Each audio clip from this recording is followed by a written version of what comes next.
They say every murderer makes one fatal mistake. Tonight, in the Glass Harbour, we shall discover what that mistake was.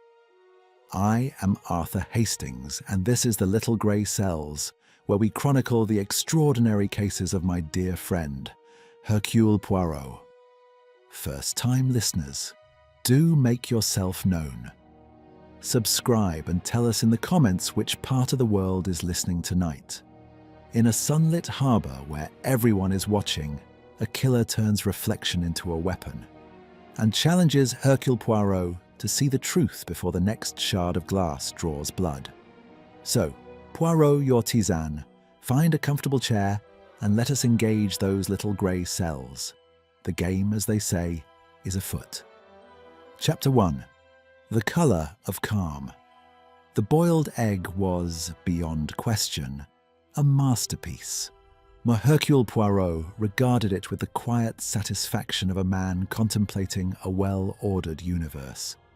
The shell was smooth, uncracked, the precise ivory of old pearl. The small silver spoon beside it gleamed. The napkin had been folded into an immaculate triangle. Even the salt cellar stood at exactly the correct distance from the plate, not too close, not too far, as though placed there by a man who understood that proximity was, in all things, a matter of proportion. It was, Poirot reflected, the sort of morning that made existence feel rational.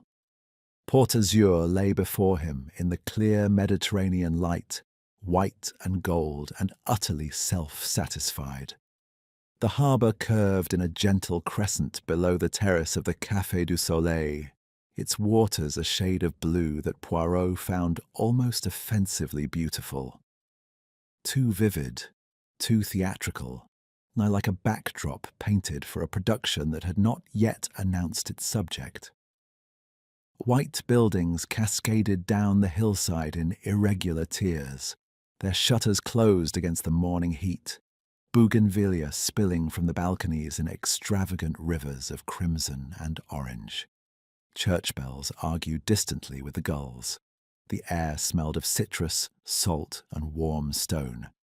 It was, in every visible particular, a place at peace with itself. Poirot did not entirely trust it. He had arrived 3 days prior on the instructions of his physician, who had used the word holiday with the resolute cheerfulness of a man issuing a medical prescription. Poirot had accepted the holiday as he accepted most things that were presented to him as necessary, with outward compliance and inward reservation. He had packed with considerable care, selecting each garment for its suitability to the climate, the social character of the town, and the precise shade of blue he intended for his cravat. He had brought 4 cravats.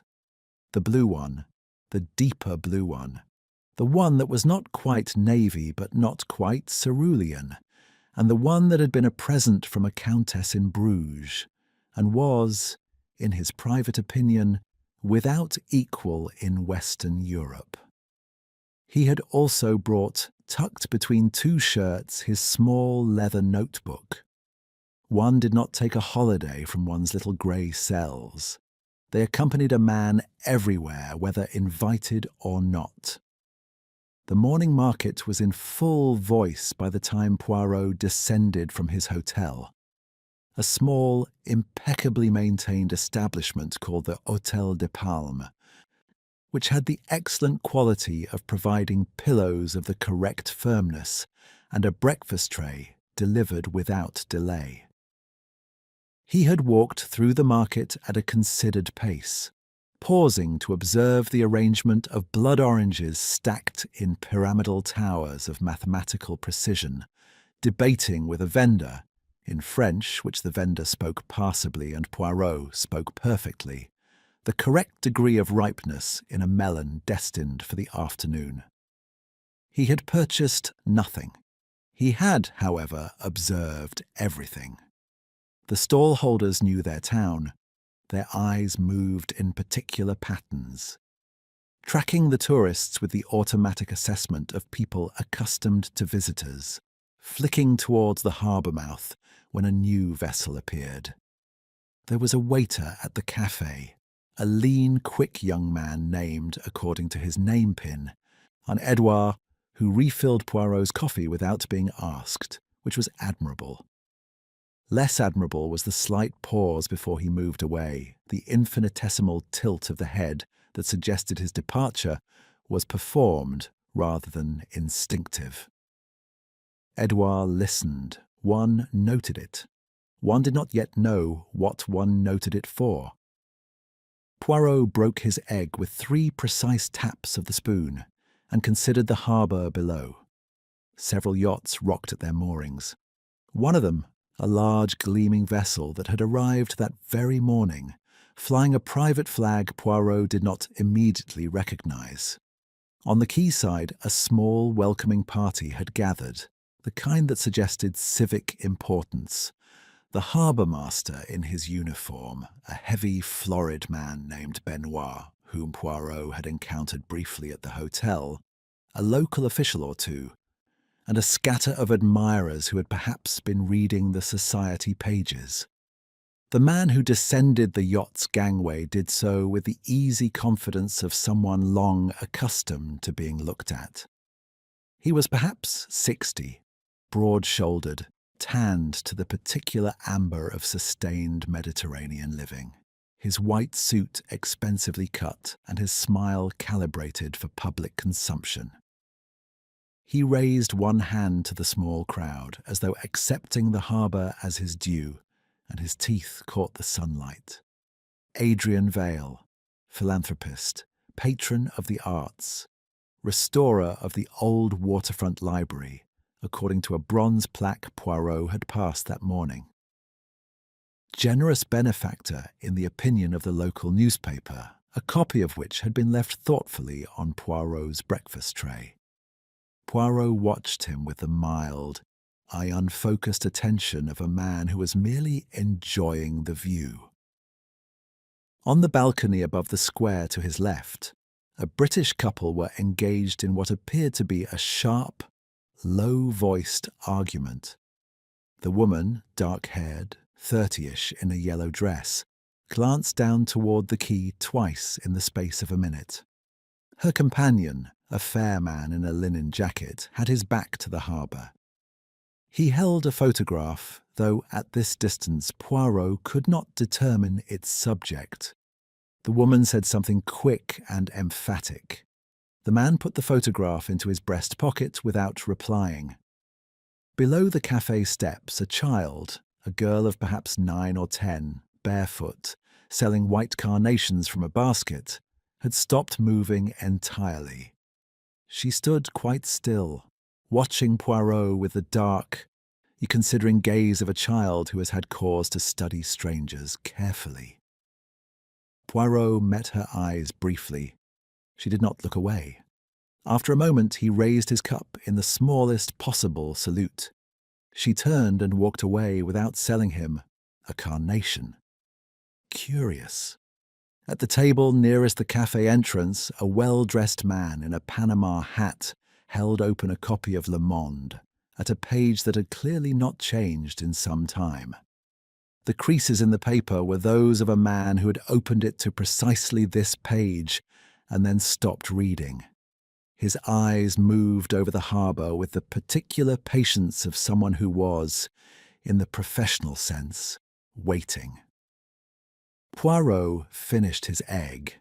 He blotted his moustache, which were, this morning, of particular magnificence, with the folded corner of his napkin, and permitted himself a moment of private congratulation on the cravat. The Mediterranean light agreed with it entirely. He was reaching for his coffee when the woman appeared. She came from the direction of the market, walking quickly and without apparent hurry. That particular quality of controlled velocity that belongs to people with a great deal of practice at not being noticed. She was not young, 50 perhaps, or a well-preserved 55. She wore grey, which suited her. Her hair was silver and precisely dressed. Her face was handsome in the manner of a woman who had decided, at some point, that beauty was not the quality she wished to cultivate. She crossed the square toward him and stopped at his table. She did not sit. She did not offer her hand. She looked at him for a single, deliberate moment with eyes that were dark and entirely calm, as though she had rehearsed this meeting until the rehearsal was indistinguishable from the real thing. Then she said in French, "Monsieur Poirot, when you see it, you must not look away." Poirot opened his mouth. A procession of flower sellers passed between them. Half a dozen women carrying enormous baskets of blooms, weaving through the square on their way to the festival preparations, obscuring the view entirely for the span of perhaps 10 seconds. When the last of them had cleared, Poirot was looking at an empty space of sunlit pavement. The woman was gone. He turned quickly, surveying the square with eyes that had been trained by decades of professional observation. The market crowd moved in its customary rhythms. The British couple on the balcony had withdrawn inside. The man with the Panama hat turned a page of his newspaper, at last. Edward was clearing a table at the far end of the terrace, his back turned. No grey-clad woman, no silver hair, nothing. Poirot looked down at his saucer. There, resting against the base of his coffee cup, was something that had not been there before. A shard of sea glass, perhaps 3 centimetres long, its edges smoothed by years of water to a gentle, milky translucence. It was pale green, the green of shallow water over sand. One side had been worked by a careful hand into a flat surface, and on that surface, incised with precision into the glass, a single word, regard. He lifted it with 2 fingers, turned it toward the light. On the reverse, faint but legible, scratched, he thought, with a compass point or the tip of a blade. A date, 3 days hence, the date of the Lantern Festival. Poirot set the shard down on the white tablecloth. He did not reach for his coffee. He did not move for a full minute while the harbour glittered below him and the lanterns strung across the alleys swayed in the warm morning air, restless and patient like things anticipating a purpose. Then he took out his small leather notebook and wrote 1 word at the top of a fresh page. Regard. He turned the shard once more in the light and found with a jolt of cold clarity that he would not allow to show on his face that it was looking back at him. His own eye, small, dark, and perfectly reflected, stared up from the polished surface of the glass. The egg had gone cold. He had not noticed. Chapter 2. Threads in the Light. The lanterns were not yet lit, but they were already watching. They hung in loose rows across the narrow alleys above the square, paper and silk, pale gold and rose and deep vermilion, swaying with the unhurried rhythm of things that have been asked to wait. By night, Poirot had been assured they would transform Port Azure into something resembling a fever dream. Quite possibly. For now, in the frank Mediterranean afternoon, they were simply objects. But objects, in Poirot's experience, always had something to say if one troubled oneself to listen. He had not returned to his hotel after breakfast. This was, in itself, unusual. His customary practice on holiday, and he used the word with the private irony of a man for whom enforced idleness was a form of mild torture, was to rest between 11 and 1, to preserve both the complexion and the disposition. Today he had instead walked, not aimlessly. Poirot did not walk aimlessly any more than a surgeon cut aimlessly. The appearance of leisure was, like most appearances, a convenience. He had walked the full crescent of the harbour front, noting the precise curvature of the quay, the placement of the watchtower at the eastern point, the way the hills closed behind the town like a door quietly shut.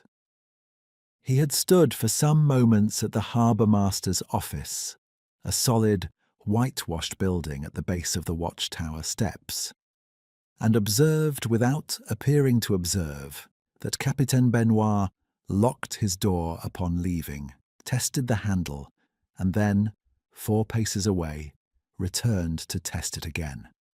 A man who did not entirely trust himself to have done what he had just done, or a man who did not trust others not to undo it. A distinction worth preserving. Where he had then walked the market streets, which folded inward from the harbour, with a particular logic of Mediterranean towns. Each street narrowing as it climbed, each corner revealing another identical corner, until one began to understand that what had appeared from the water to be an open, sunlit place was in fact a series of enclosures, each contained within the next like the chambers of a shell. There was only one square. Every rumour, every glance, every private piece of business conducted in Port Azur passed through it eventually. The town was a lens. Everything converged. It was, Poirot thought, an excellent place to stage something. He had returned to the Café du Soleil at 12:30 and requested a table inside, in the cool dimness near the window, where he could observe the terrace and the square beyond it without himself being easily observed. He had ordered a citron pressé. The coffee had been adequate, but one did not push one's luck with provincial establishments, and had placed the sea-glass shard on the table before him with the care of a man setting out a chess piece. Regard, the word in French admitted several translations. Look, notice, consider. There was also the archaic sense, to hold in regard, to judge, which carried a weight the simple imperative did not. Whoever had etched it into the glass had chosen their language deliberately. They had chosen their language knowing it would be read by Hercule Poirot and no one else. This was the detail that sat uneasily. The woman had used his name, while she had known him by sight in a harbour town where he had been a guest for 3 days, and had spoken to almost no one. She had placed the glass beside his cup with the precision of a conjurer performing a trick for a specific audience. Not for the square, not for the café, but for him, as though the piece had been made with him in mind. The little grey cells did not care for being cast as spectators. Edouard appeared at his elbow with the citron pressé and the small ceramic dish of olives that accompanied it. He set them down with professional grace and began to withdraw. "A moment," said Poirot pleasantly. The young man paused. His expression was agreeable, attentive, entirely practised. "You have worked here long?" Poirot asked in French. 3 years. Monsieur." "Then you will know the town well." Poirot turned his glass slowly on its coaster. "The woman who was in the square this morning. Silver hair, grey dress, perhaps 55 years. She crossed from the direction of the market at approximately 9:30. You will have seen her." A pause so brief that a less attentive man would not have registered it. "I cannot say, monsieur. The square is very busy in the morning." Naturally, Poirot smiled. "And the festival preparations occupy one's attention. Those lanterns, for example. They are a great deal of work, I imagine. Who supplies the rigging?" The shift in subject appeared to relax the young man slightly. "The maritime stores, monsieur. Capitaine Benoit arranges it each year. The same rope as for the harbour lights, A practical man, the capitaine. Indeed, said Poirot. Practical, yes. Thank you, Edouard. He watched the waiter return to the terrace and permitted himself a small, private note. The rigging. Benoit. He wrote neither thing in his notebook because the notebook was sometimes seen, and what was sometimes seen was sometimes managed. He wrote them instead in the place where he kept things that mattered, behind the eyes in the ordered archive that his physician would have called, with depressing literalism, the brain. The British couple descended from their hotel, the Hôtel de Palme, his own establishment, which confirmed a proximity he had already suspected, at 1:45. They took a table on the far side of the terrace with the slightly over-deliberate naturalness of two people who have agreed, in advance, on how they will behave in public. While the woman in the yellow dress, closer now, her dark hair pinned loosely, her expression arranged into composure, ordered in careful French. Her companion, fair and lean, studied the menu with unnecessary thoroughness. Poirot watched them through the window with the patient attention of a naturalist. Presently the woman glanced toward the harbour.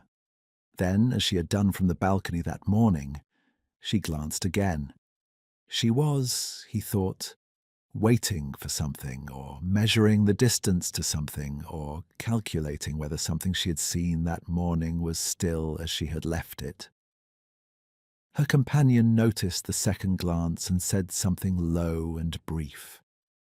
She replied without turning her head, as they ate in the particular silence of people who have already said everything they intended to say and are waiting for circumstances to overtake them. Poirot found this arresting. He left the café at 2, the sea glass wrapped in his handkerchief and placed in his breast pocket. The afternoon heat was considerable and he walked slowly, which was not his usual pace, but suited the terrain and the purpose. He had one further call to make before he allowed himself the delayed luxury of his room. The glassmaker's stall occupied a corner of the lower market, a permanent fixture by the look of its awning, which was sun-bleached to a silver grey that suggested years rather than seasons. The man behind it was old, his hands the hands of someone who had spent a lifetime managing heat and precision simultaneously, steady, scarred, and patient. His name, according to the hand-painted sign, was Vidal. Poirot examined a display of small decorative pieces, pressed flowers sealed in glass rounds, fishing floats of coloured sea glass, pendants of milky green and amber, with every appearance of the unhurried tourist. Then he produced the shard from his pocket and held it out. "A beautiful piece," he said. "I found it on the quay this morning. The engraving, it is quite fine. Not a machine, I think." The old man looked at the shard without touching it. His expression did not change precisely, but something behind it settled, as a stone settles in still water. "No," he said, "not a machine. You recognize the work?" A pause of considerable length. "I recognize the glass," Vidal said at last. "The colour, the texture. It is old stock, bottles perhaps, not from 15 or 20 years ago, before the new manufacturer. We used to find them on the beach after storms." He paused again. "I did not do the engraving." "But you know who did." The old man looked at him for a moment with the measuring attention of someone deciding how much truth the situation required. Then he said quietly, "You should speak to Mademoiselle Miro. She is a teacher, the school on the hill. She knew the old glassworks." He handed the shard back without quite meeting Poirot's eyes. "I would go soon, monsieur, if you intend to go." Poirot thanked him and walked back toward the harbour, the shard cool in his palm. The afternoon was tipping toward evening. The lanterns above the alleys caught the changing light and held it. Amber now, the paper translucent, with the shapes inside them briefly visible before the colour shifted and they became opaque again. Poirot paused at the entrance to the square and turned the sea glass once more between his fingers. The surface caught the low sun directly, and, for a moment, the reflection was perfect. His own eye, small and dark, returned to him with absolute fidelity. He stood very still. On the quay below, Adrian Vale was laughing at something his harbour master had said, one hand on Benoit's shoulder, the afternoon light gilding them both. Two men in evident harmony. A portrait of civic warmth. Poirot looked at it for a long time. Then he pocketed the glass, straightened his cravat with one precise movement, and went to find Mademoiselle Miro. Chapter 3. The position of the chair. The school on the hill was closed, and Mademoiselle Miro was not at home. To her neighbour, a broad, comfortable woman hanging washing on a line strung between two olive trees, supplied this information with the freely given candour of someone who considered privacy a mainland affectation. Mademoiselle Miro had gone to the festival committee, she said. Every evening this week, same time. Down at the harbour front hall where they were rehearsing the lantern procession, she added, as Poirot turned to go, that it was a great deal of trouble for 3 nights of celebration, and that last year the wind had taken 2 of the larger lanterns out to sea, which had been either a bad omen or very beautiful, depending on one's temperament. Poirot thanked her with the grave attention he accorded all information, however incidental, and descended the hill. He did not go to the harbour front hall. It was not yet the moment for Mademoiselle Miro. One did not approach a person of significance, and she was, increasingly, a person of significance, without first understanding the ground on which the conversation would be held. He knew her name, the glassmaker's pointed suggestion, and the fact that she was connected in some manner not yet defined to the sea glass and its history. He knew her habits provisionally, and the direction of her evenings. That was sufficient for tonight. Tomorrow he would know more, and the conversation would be better for the waiting. This was the method. It was not a dramatic method. It did not lend itself to admiring description, but it had, over the course of a long and eventful career, proven itself superior to every alternative. He dined at the hotel, ate well, and retired at 10. At 5:06 the following morning, Hercule Poirot was awakened by the sound of boots in the corridor outside his room.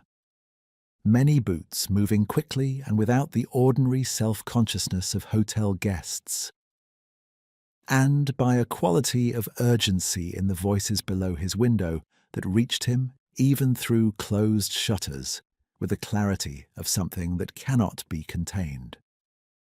He dressed in 7 minutes. This was not a record, but it was respectable. The watchtower stood at the eastern tip of the harbour crescent, a squat, practical construction of pale stone that had served, at various points in its history, as a lookout post, a signal station, and, during a period of civic enthusiasm some decades past, a small museum of maritime instruments that had subsequently failed to attract visitors and been quietly disbanded. Yet its door faced the quay. Its upper window faced the open sea.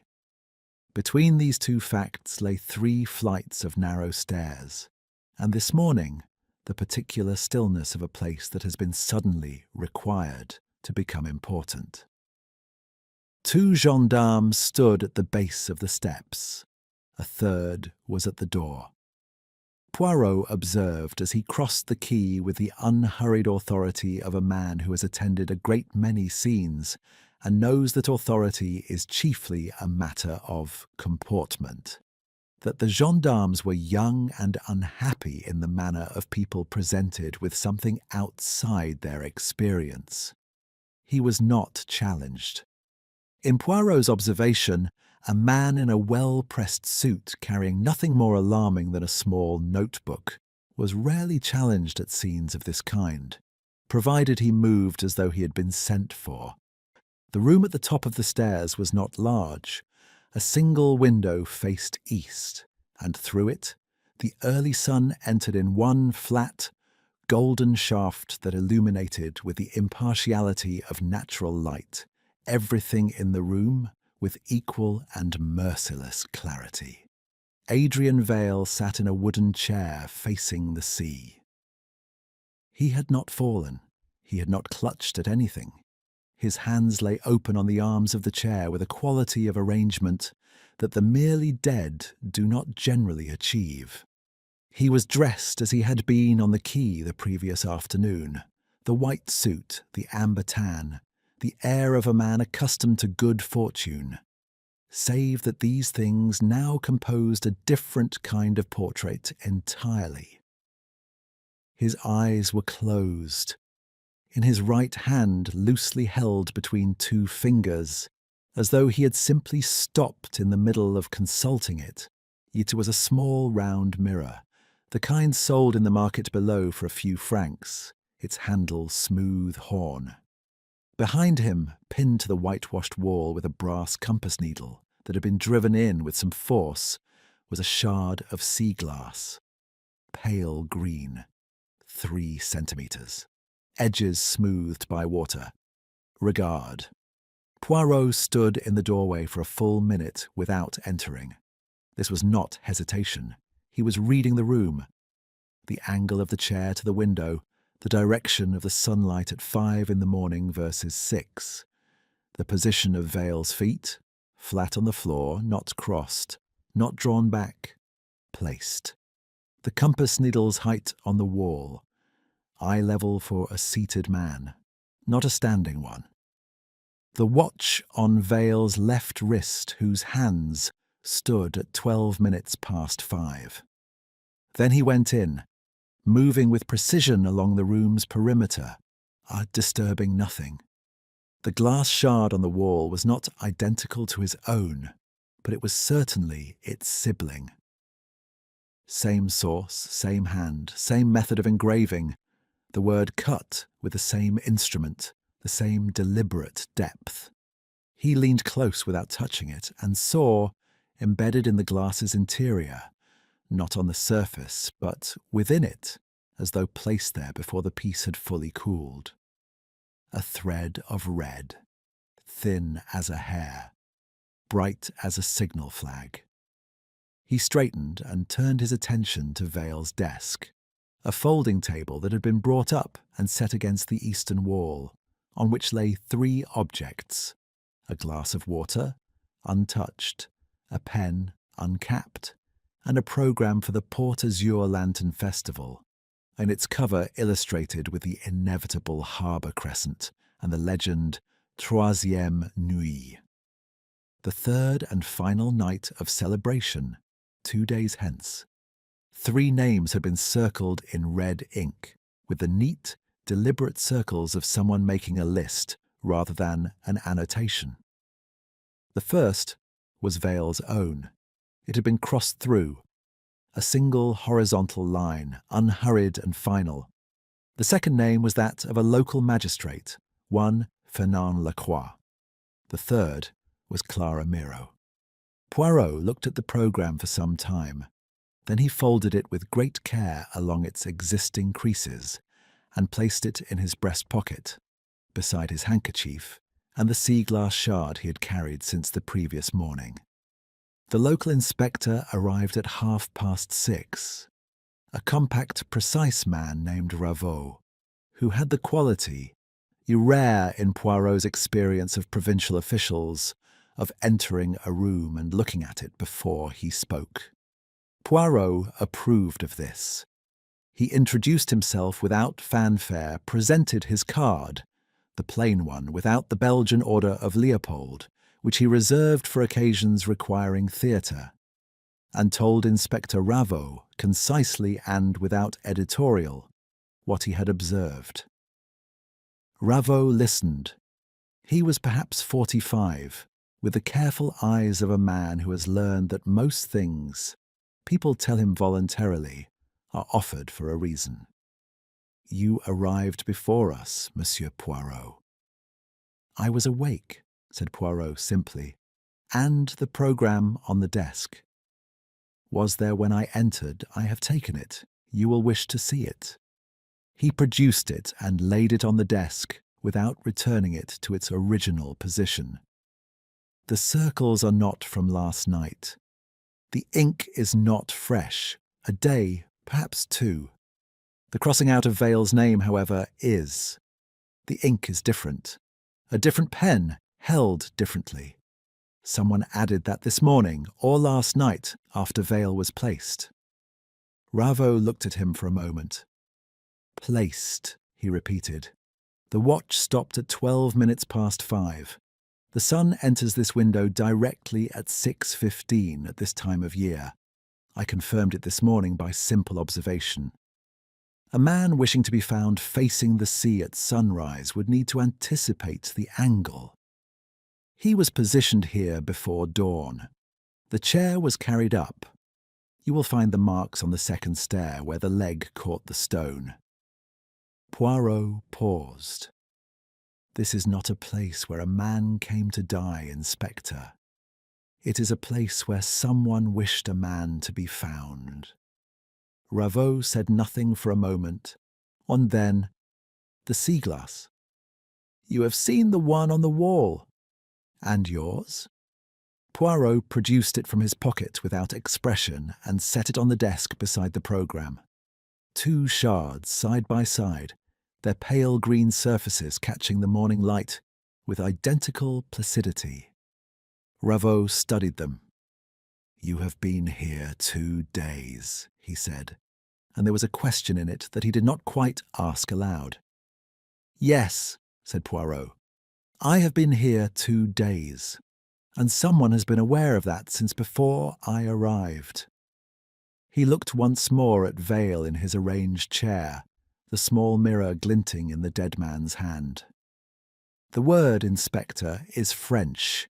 It was left for me specifically, which means that whoever constructed this scene knows my methods, anticipated my presence, and wishes me to look in a particular direction." He turned to the window and regarded the harbour below. The crescent of white buildings, the bright water, the lanterns swaying above the alleys in the early morning air. "The interesting question," he said quietly, "is not where they wish me to look. It is what they have placed behind my back while I am looking there." Chapter 4. The Architecture of Rumour. By 8 o'clock, all of Port Azur knew that Adrian Vale was dead.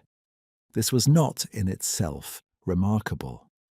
What was remarkable was the precision with which the knowledge spread, not in the shapeless gathering wave manner of ordinary rumour, but in distinct pulses, as though the information had been released in portions, each time to reach a particular ear at a particular moment.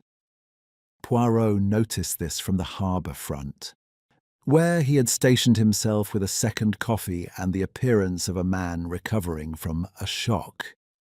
He was not recovering from a shock. He was watching the town receive one. The café filled by 7:30. By 8, the conversations had acquired the tonal quality of people who are saying one thing and thinking another. Lowered voices, frequent glances toward the watchtower, the particular animation of those who have something to contribute and are calculating the correct moment to contribute it. Poirot listened without appearing to. He heard Vale's name used with the reverence accorded to men who are more useful dead than living.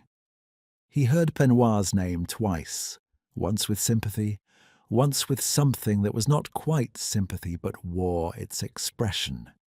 He did not hear the name Miro. This too, he noted.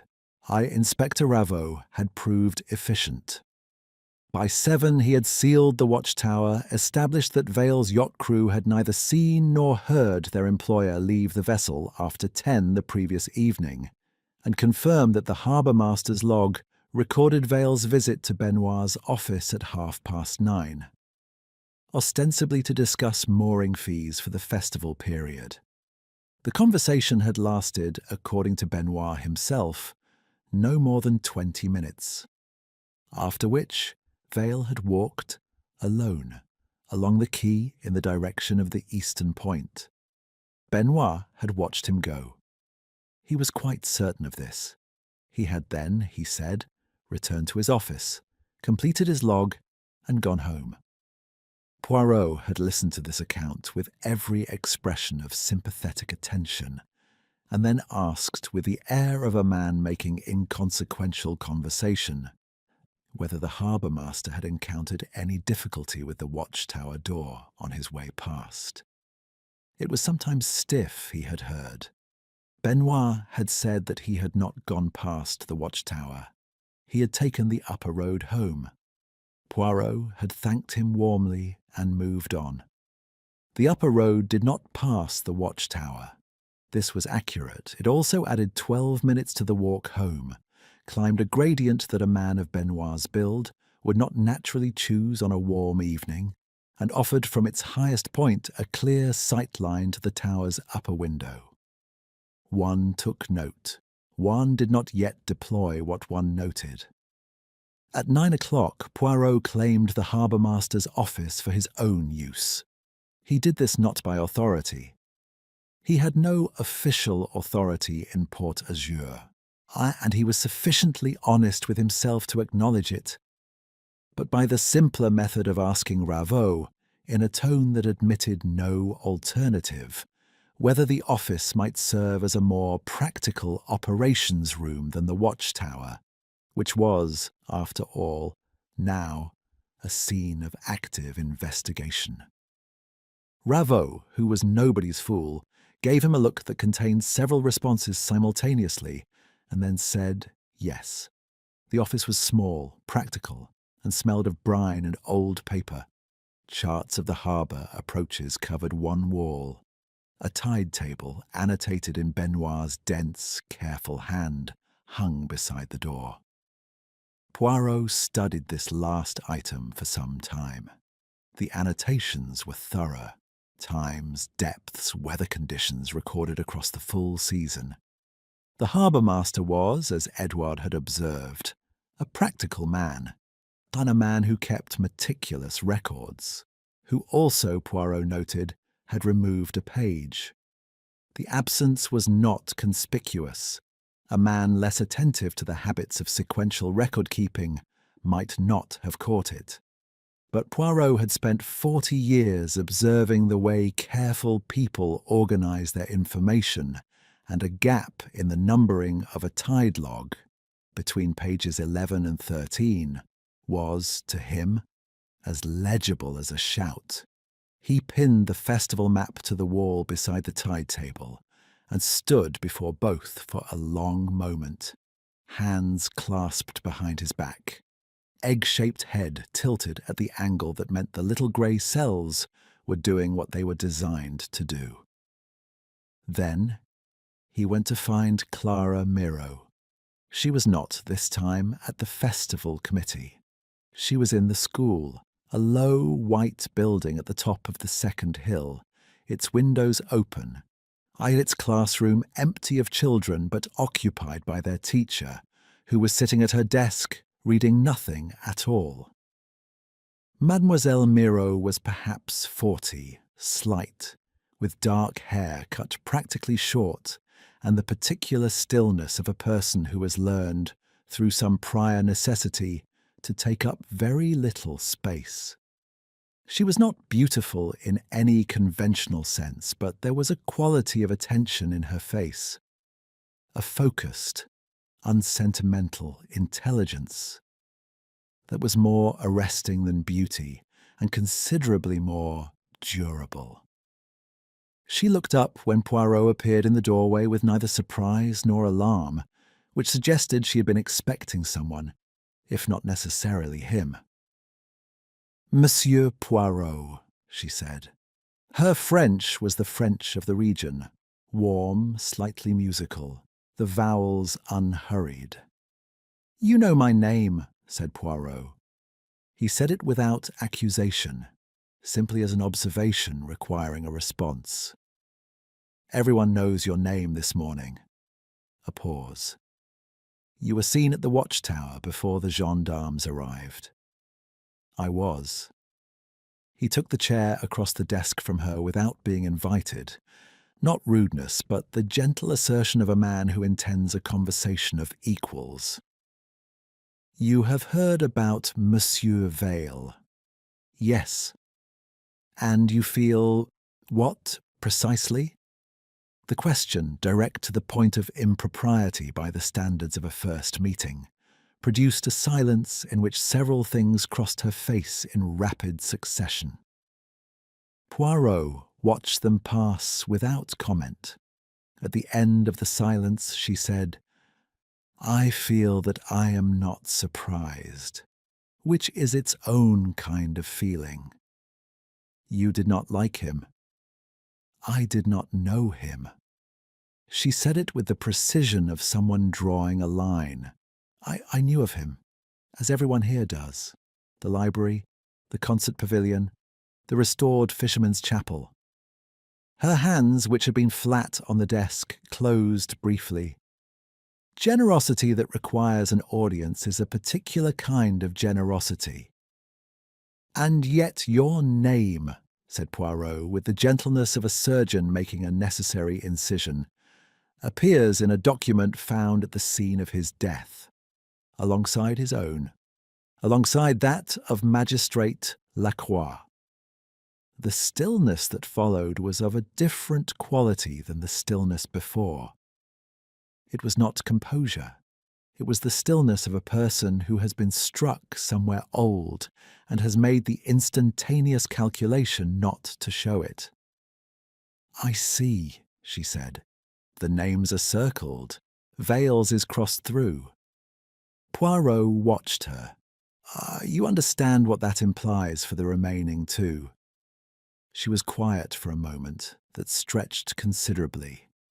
Outside, a gull called once, and was answered by another, further away. "My brother," she said at last, "died 10 years ago. He was a fisherman. He was also for one season a harbour worker, casual labour during the festival period." She stopped. "There was an accident. A man drowned. My brother was blamed. There was an inquest." Another pause, shorter. "He did not survive the verdict." Poirot said nothing. This was one of the most precise tools in his possession. "He was innocent," she said. It was not a plea. It was the statement of a fact so long carried that it had worn smooth. "I have known it for 10 years. I have had no means of proving it, and no one with any interest in hearing it." She looked at him directly for the first time. Until, apparently, now. "Someone," said Poirot carefully, "appears to share your assessment, and to have decided that the time for patience has concluded." He rose. "Mademoiselle, I must ask you not to attend the festival rehearsal this evening, and not to walk alone near the harbour after dark." She looked at him with the expression of a woman who has managed alone for a considerable number of years, and finds the instruction both well-meant and faintly irritating. "Am I in danger, Monsieur Poirot?" "I do not yet know precisely from which direction."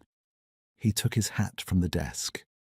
"But someone has circled your name in red ink and crossed through the name above it. In my experience, this is not an action that invites complacency." He left her there in the white classroom with the open windows and the sound of the sea below, and descended the hill with rather more speed than he had climbed it. At the base of the hill, the flower-selling child was waiting.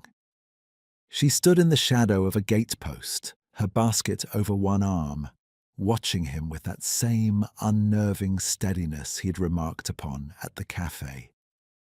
In daylight and at closer range, she was perhaps 10 years old, dark-eyed, her dress clean but worn thin at the elbows.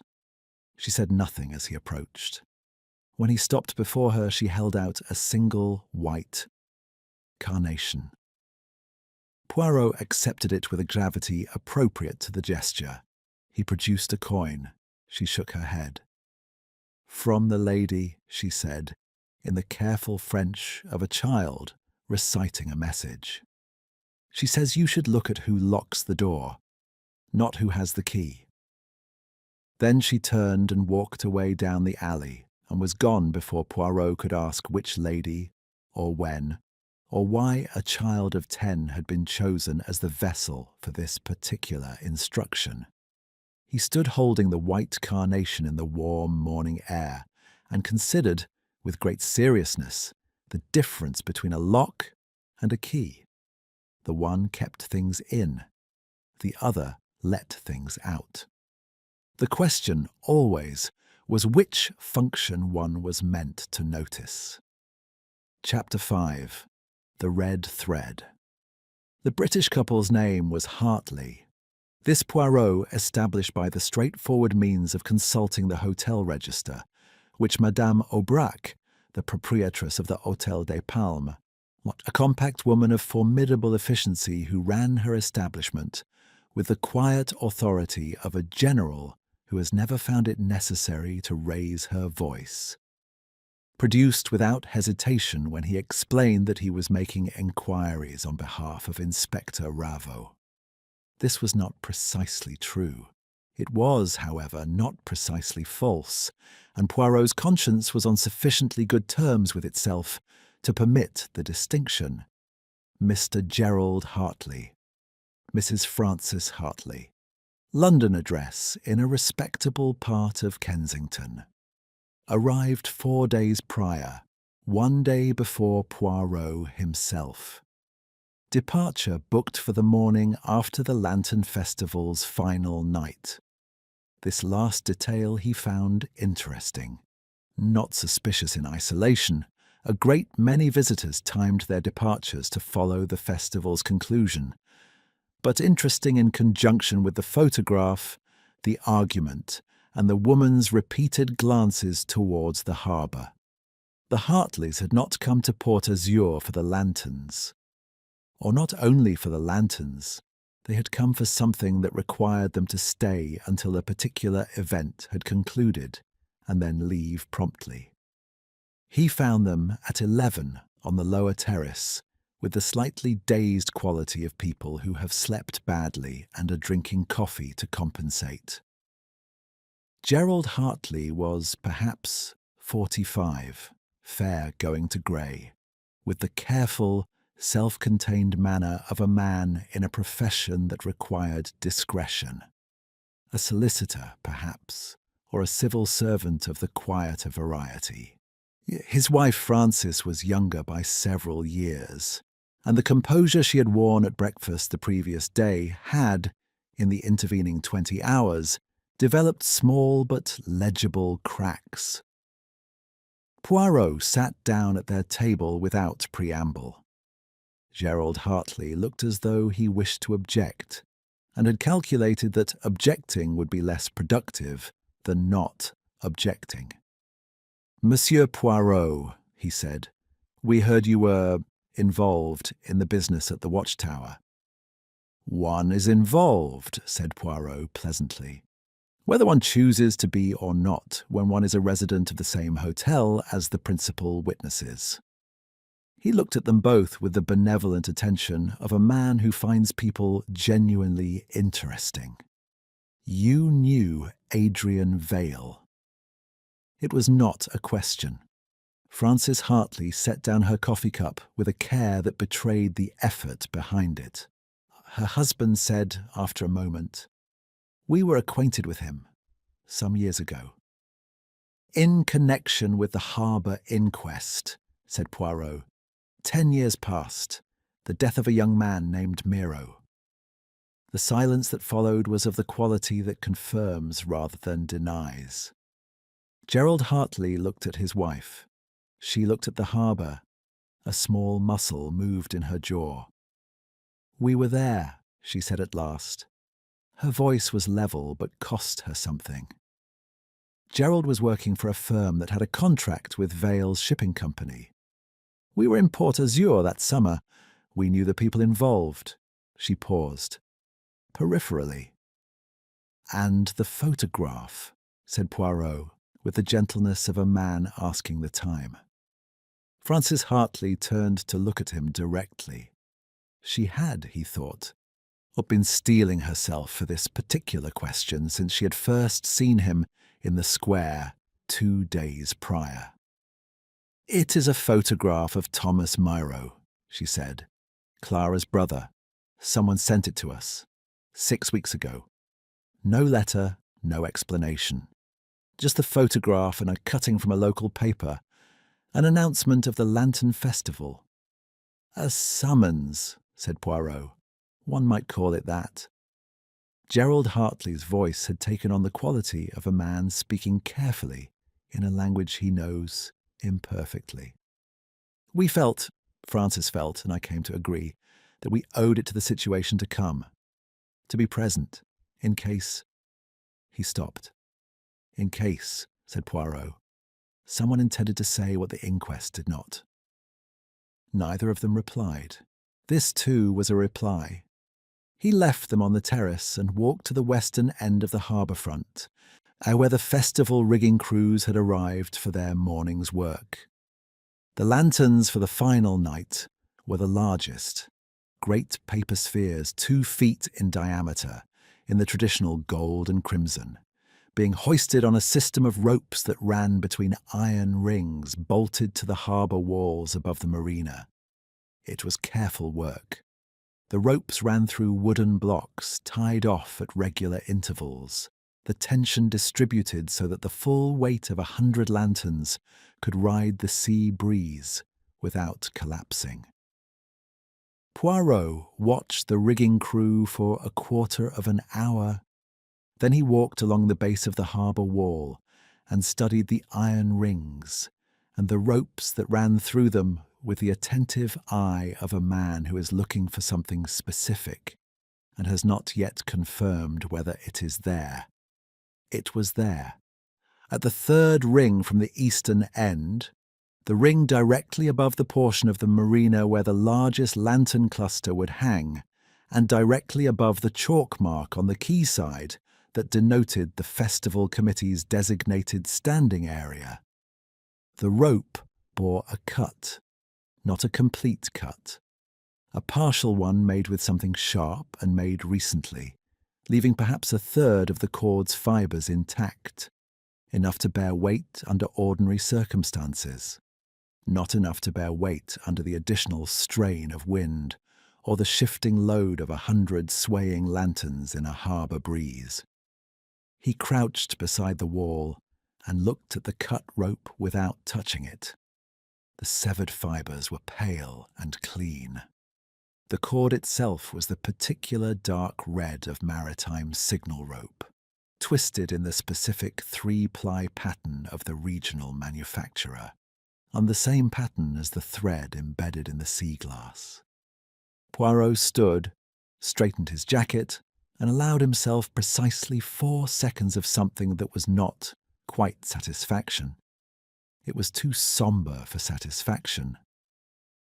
Before walking briskly to find Inspector Ravot. Ravot came, looked, said nothing for a moment that indicated he was doing his own thinking, and then deployed 2 gendarmes to secure the rigging area and another to locate the festival committee chairman.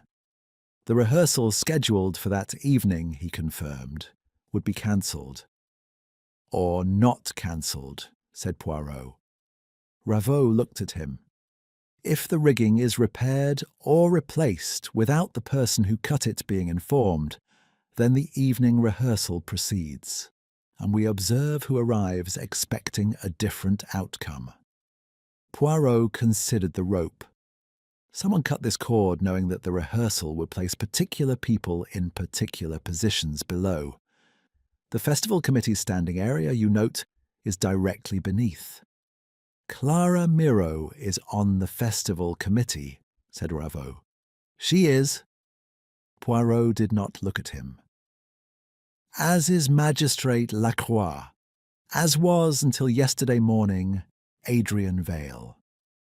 He returned to the harbour-master's office at 1 and sat before his map of the harbour, in the focused stillness of a man assembling a picture from pieces that were individually unremarkable.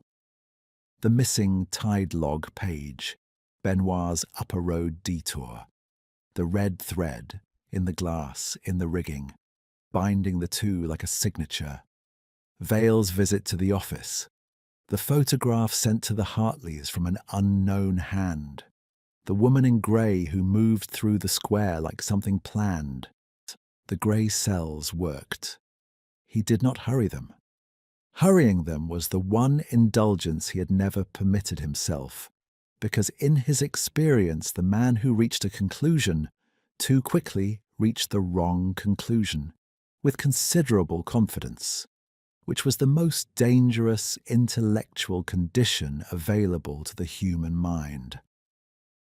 At 1:30 there was a knock at the door. It was Edward, not in his waiter's apron, in street clothes, holding his cap in both hands, with the expression of a man who has decided something uncomfortable and arrived before he can change his mind. "Monsieur Poirot," he said, there is something I should have told you before." He glanced behind him into the empty corridor. "About the woman in the square, the one you described." Poirot regarded him with an expression of complete and patient calm. "Well, come in," he said. "Close the door. And then, if you please, tell me not merely what you saw, but how long you have known that you should tell it." Edward came in. He closed the door. He stood with his cap in his hands and the look of a young man recalibrating his understanding of how much had been visible all along. "Since the morning she arrived," he said. 3 days before you." Poirot said nothing. Outside, the harbour went about its business in the white afternoon light, indifferent and gleaming, and the cut rope waited in the shade of the harbour wall with the patience of something that has already been set in motion. Chapter 6. What the Furnace Remembers. Her name, Edward said, was Madame Tissot. Or at any rate, that was the name she had given at the small pension on the Rue des Pêcheurs, where she had taken a room for the week. She had arrived on a Tuesday, 3 days before the festival preparations began, and 6 before Poirot's own appearance at the Café du Soleil. She had eaten alone each evening, walked the harbour front each morning, and spoken to very few people. She had, however, spoken to Edouard, who had a cousin at the pension, which was how he knew, on the 2nd day of her stay. She had asked him, with the directness of someone who had calculated that directness would be more efficient than circumlocution, whether the famous Belgian detective who was expected the following week would be likely to take his coffee at the café or at the hotel. Edward had told her. He had told her, he said now, with the slightly defensive candour of a young man who has only recently understood the significance of a piece of information he parted with freely, because she had seemed entirely respectable, and the question had seemed entirely innocuous. Poirot regarded him without reproach. Reproach was, in this instance, beside the point. "She knew I was coming to Port Azur before I arrived," he said. "She knew which café. She knew which table." He paused. She placed the glass beside my cup and was gone inside 10 seconds. This is not improvisation, mon ami. This is rehearsal. He thanked Edouard, who left with the relieved air of a man from whom a weight has been lifted, and the uneasy air of a man who suspects a different weight may shortly be placed in its stead. And then Poirot sat for a moment in the harbour master's office and looked at the festival map on the wall. Madame Tissot. Almost certainly not her name, but a person with a face, a pension address, and a defined period of residence, which meant a person who could, with sufficient speed, be found. He went to the Rue des Pêcheurs at 3 o'clock. The pension was clean and unpretentious, its proprietress a thin woman of indeterminate age who confirmed, with a resignation that suggested she had already spoken to a gendarme that morning, that Madame Tissot had not returned to her room the previous night and had left no message. Her belongings were still there. A single leather valise, 2 dresses, a wash bag. No papers, no letters. Nothing that named her or explained her or connected her to any of the people or events that presently occupied Poirot's considerable attention. Nothing, that is, except a small printed receipt, tucked into the lining of the valise with the absent-mindedness of someone who had forgotten it rather than placed it deliberately. A receipt for supplies from a business Poirot did not immediately recognize. He copied the address into his notebook, thanked the proprietress, and left. The address was outside town, 2 kilometers east along the coast road, past the point where the hill dropped toward a dry valley of olive and scrub, where a cluster of low stone buildings sat back from the road behind a rusted iron gate. A hand-painted sign, weathered to near illegibility, read, Verrerie Côtière, Ancienne Maison, the old coastal glassworks. Poirot looked at the gate for a moment. It was not locked. It was, in fact, slightly ajar in the particular way of things that have recently been opened and not quite closed again. He noted this.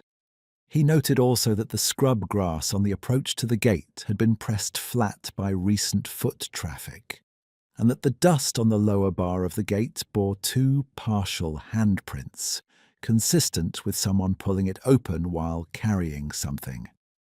He entered with the careful, unhurried movement of a man who wishes to see before he is seen. The works were not entirely abandoned. The main building held its shape.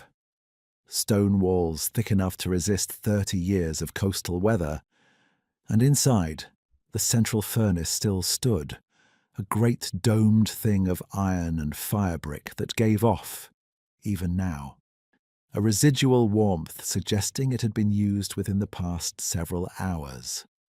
Around it, on wooden shelving and in shallow crates, were hundreds of pieces of sea glass in various states of preparation. Raw shards sorted by colour, smooth blanks of pale green and amber, finished pieces wrapped in cloth. A craftsman's operation, small but methodical. And on the central work table, scattered with the particular disorder of work interrupted rather than completed, the tools of engraving, fine-pointed burins, a small vice, sheets of tracing paper bearing the single word in varying sizes and depths. Regard.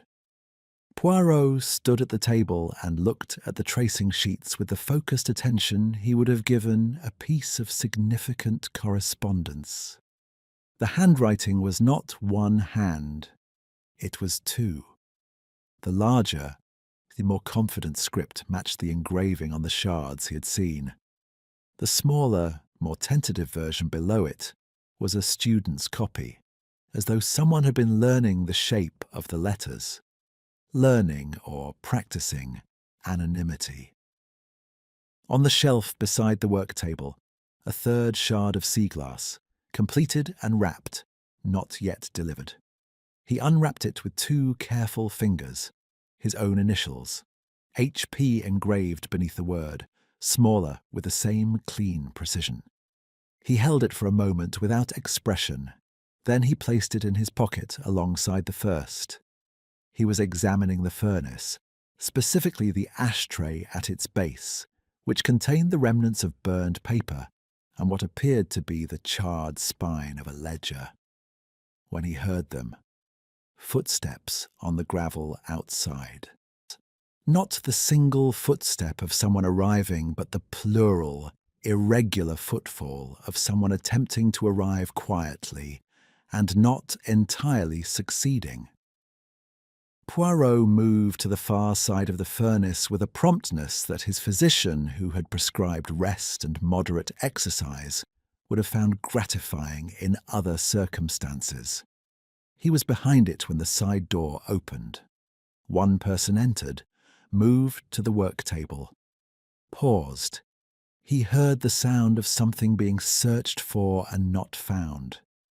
The rapid, slightly urgent rifling of a person looking for something that is no longer where it was left. Then from outside, a second sound, the creak of the iron gate and a heavier tread on the gravel. The first person heard it too. A moment of absolute stillness. Then the side door opened and closed again, quickly, and the footsteps moved away through the scrub at speed. Poirot did not pursue them. He had, in his career, pursued people physically on perhaps a dozen occasions, and the result had been, without exception, undignified, and in 3 instances damaging to his wardrobe. He remained behind the furnace until the second set of footsteps reached the main door and entered. A young man, 20 perhaps, broad-shouldered, in working clothes, with the sun-darkened face of someone who spent his days on the water. He stopped dead at the sight of Poirot, emerging with a measured composure from behind the furnace, and the variety of expressions that crossed his features in rapid sequence. Alarm, suspicion, and a third thing that was not quite guilt but stood in its vicinity, were, to Poirot's practised eye, entirely informative. "Yeah, you work here," said Poirot. Not a question. The young man said nothing. Then, "I used to. The old man closed it properly 2 years ago." He glanced at the work table. "Someone has been using it." "Yes," said Poirot. "Someone has been using it for some time, and with considerable purpose." He regarded the young man with the mild, patient enquiry of a doctor taking a history. "You came to collect something, or to remove something. Which?" A pause of significant length. "To remove something. A box. Left here last week. I was asked to collect it today." He looked at Poirot with eyes that had made a calculation and arrived, apparently, at Conde. "By Madame Vidal, the glassmaker's wife." The glassmaker's wife. Poirot's mind placed this with the efficiency of long habit against everything it already contained. Vidal, who had identified the glass without touching it. Vidal, who had directed him to Clara Miro. Vidal, who had said, with the quiet precision of a man releasing exactly the correct amount of information, "I did not do the engraving," which was true. He had not done it. His wife had. Poirot was still forming his next question when the air in the room changed. A prickling warmth that was not the furnace. And then, beneath the door at the back of the building, the thin, deliberate seep of smoke. Not the residual warmth of old coals, new smoke, applied from outside with intent. He looked at the door. He looked at the windows, small, high in the wall, glass long since gone, the apertures barely the width of a man's shoulders. He looked at the young man, It's who had gone very still in the way of someone who recognizes that a situation has changed category. "The side door," said Poirot, with a calm he felt rather less thoroughly than he projected. "Quickly, if you please, and do not, I beg of you, pause to collect the box." He lost his jacket to the window frame of the side passage.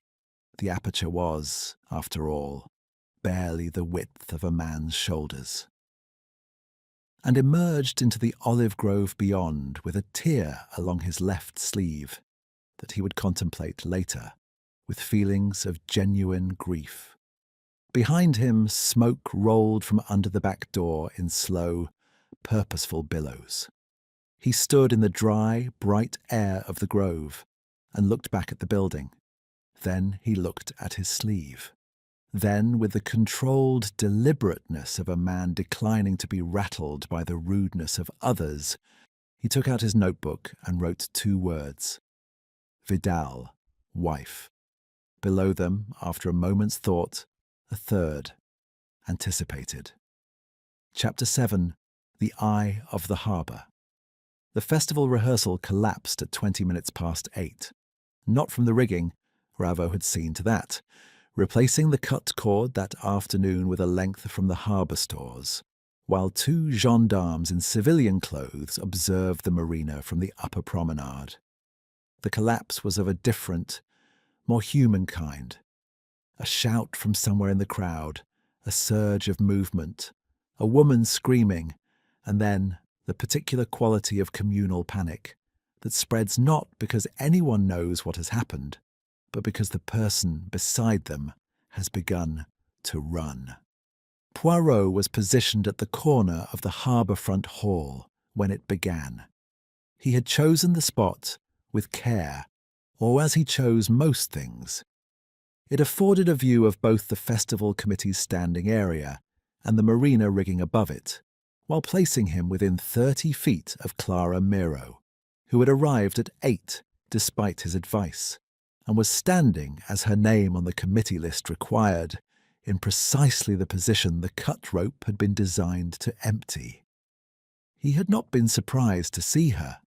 A woman who had carried a decade of private certainty without either collapsing under it or acting upon it had not developed that quality by taking the counsel of strangers about her own safety.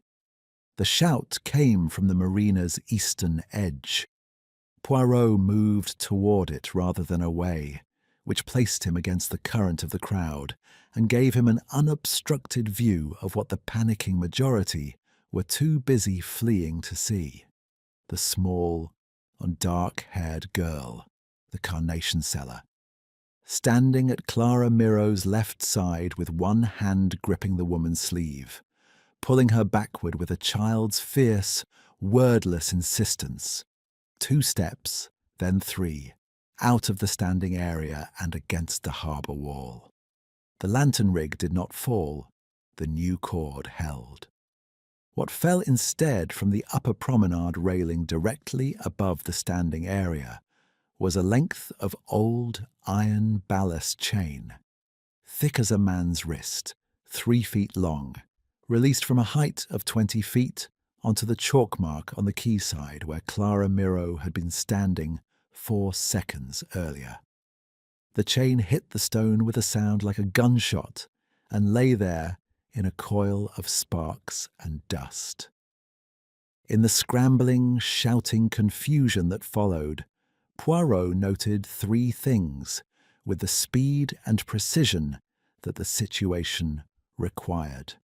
The first, Magistrate Lacroix, who had been standing 6 feet from Clara Miro, was now a white-faced man pressing himself against the wall of the harbour-front hall, with the expression of someone who has just understood, viscerally and completely, that his name was also circled in red ink. The second, the upper promenade railing above the fallen chain, was empty. Whoever had been there was gone, had been gone for the 10 seconds it had taken the crowd to react, which meant they had not stayed to observe the result. The third, Capitaine Benoit was nowhere in the square. He had been there at 8 o'clock. Poirot had marked him in the particular mental register he kept for people whose movements he considered significant, standing at the harbour office door in his uniform, watching the rehearsal begin with the proprietorial air of a man overseeing something he has organised. He had not been there at 8:15 when Poirot had last checked. He was not there now. Poirot went to Clara Miro first. She was standing against the wall with the child still gripping her sleeve, and her face held an expression he had not seen there in their previous meeting.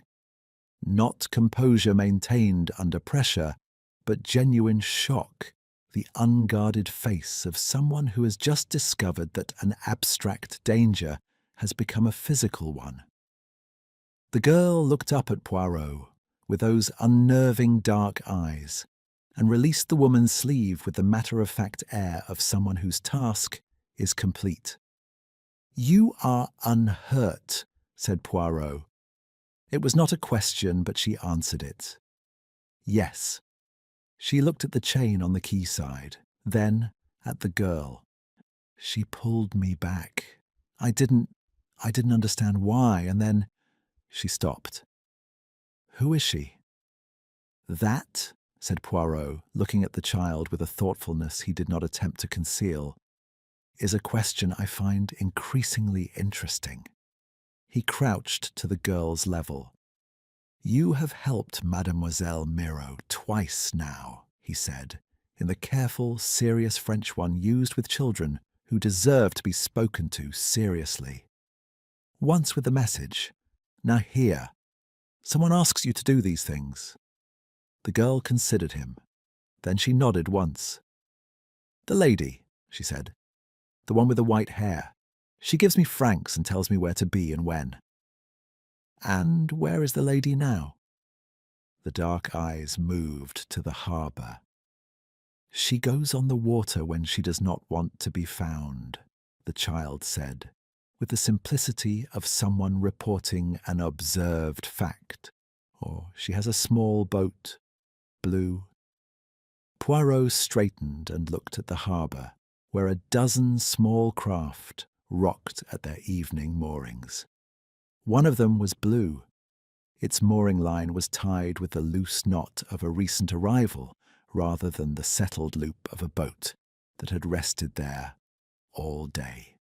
He turned back to find Ravot at his shoulder, which was where Ravot generally appeared in moments of event, with the reliable punctuality of a man who had learned that Poirot's vicinity was rarely dull.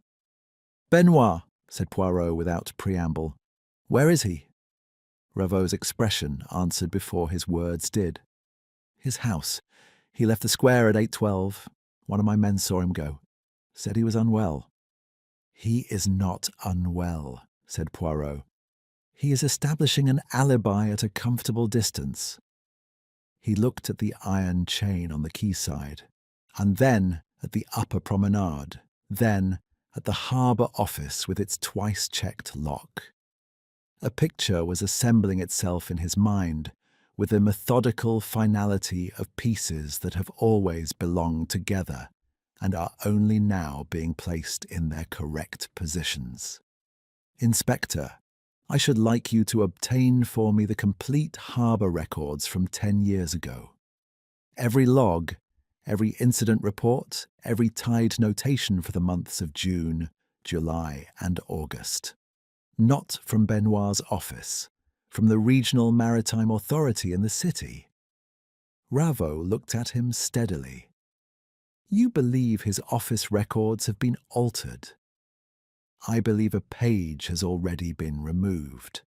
I believe the regional copies will not have been, because the person who removed the page from the local log did not anticipate that anyone would know to look elsewhere."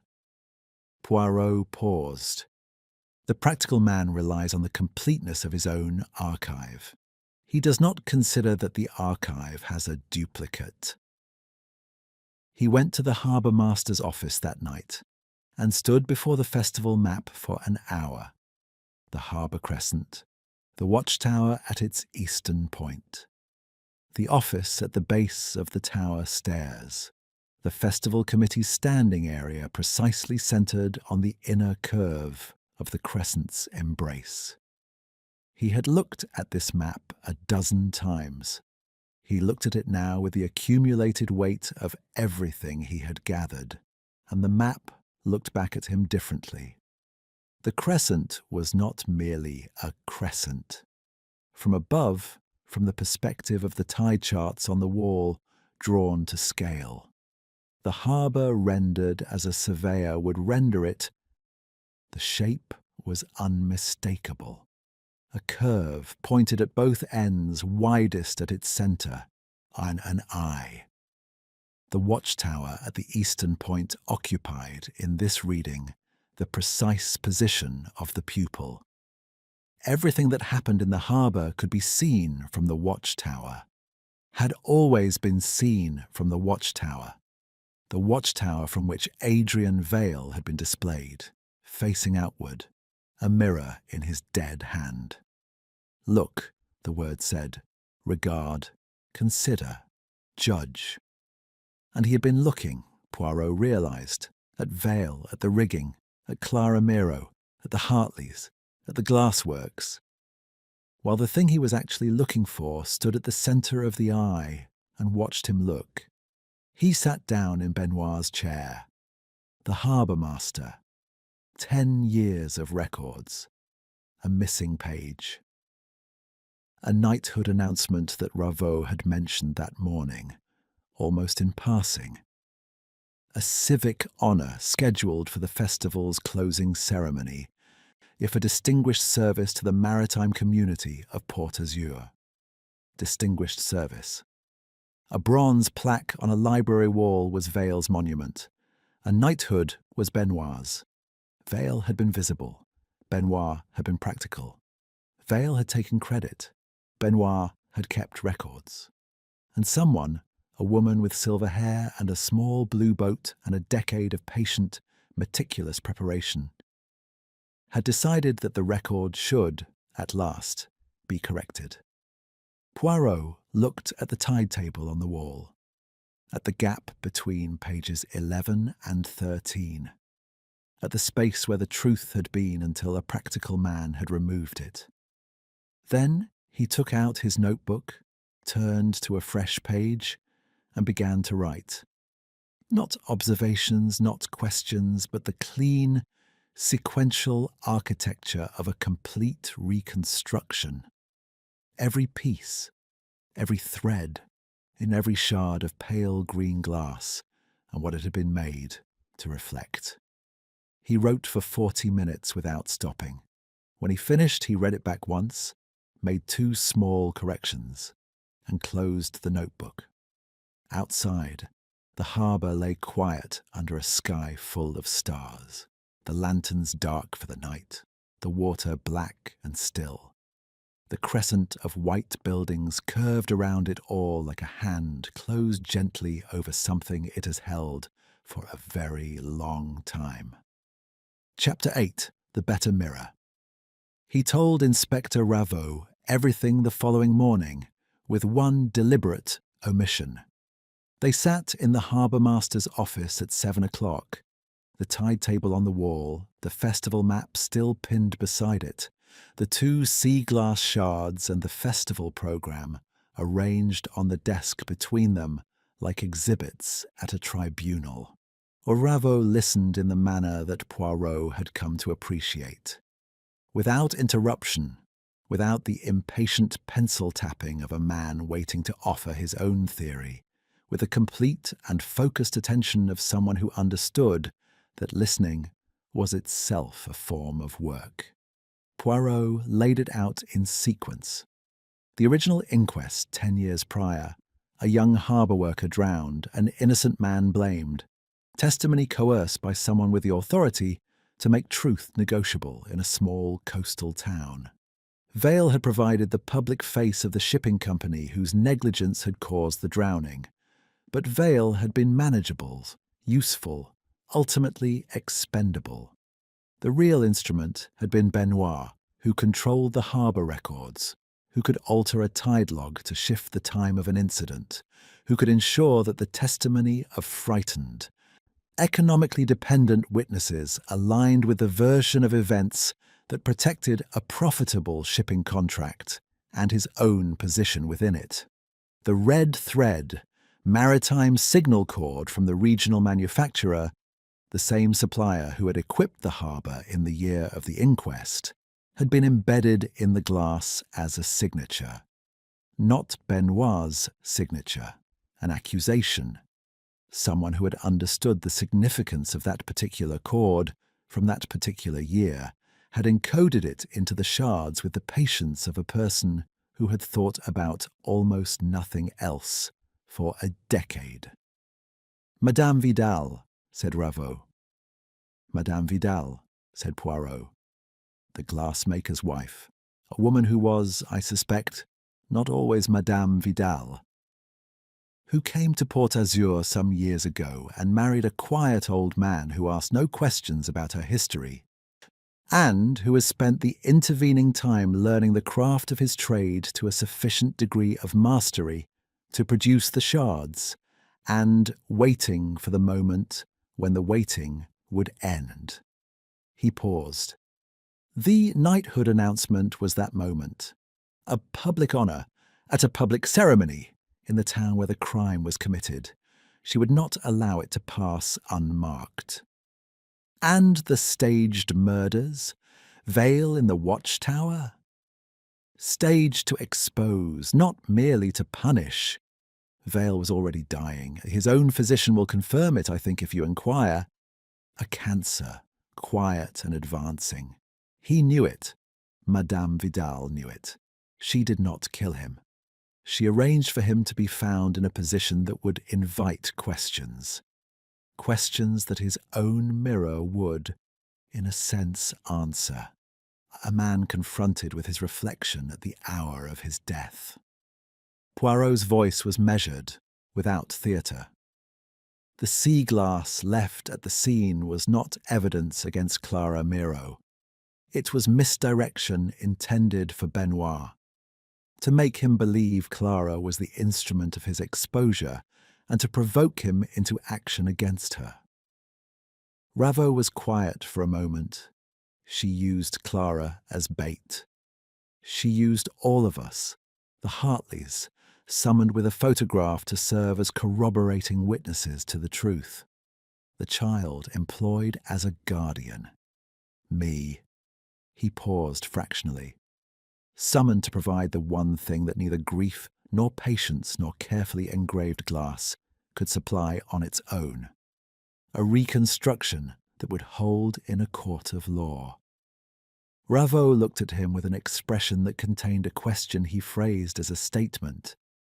"You said you had told me everything." "I said I had told you everything. I have." Poirot adjusted the position of the nearest glass shard by a fraction. "The omission is not of information, it is of intention. I have not told you what I propose to do next, because what I propose to do next requires your agreement and perhaps your active assistance. And I wished first to establish that we are in complete accord regarding the facts. And are we? I believe so. The regional archive copies of the harbour records arrived last night, as you arranged. The tide log for the 3rd of July, 10 years ago, differs from Benoit's office copy in precisely the way I anticipated. The incident occurred 40 minutes earlier than his amended record states. At a time when the shipping company's vessel was still manoeuvring, I still legally responsible for wash and wake disturbance, still, in short, at fault. The falsification moved the time forward. The fault moved with it. Thomas Miro became the proximate cause of his own death. Poirot's voice did not rise. It became, if anything, quieter. There is your murder, Inspector, not Vale in his chair, the one that took place 10 years ago, in ink. The plan was simple, as the best plans were. Its simplicity was its virtue and, in Poirot's estimation, its elegance.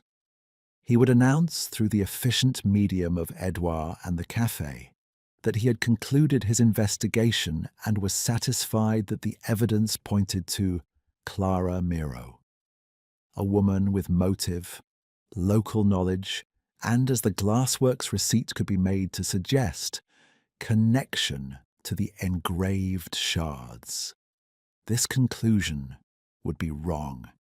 It would also be, and to anyone who had been following the investigation's direction, entirely plausible.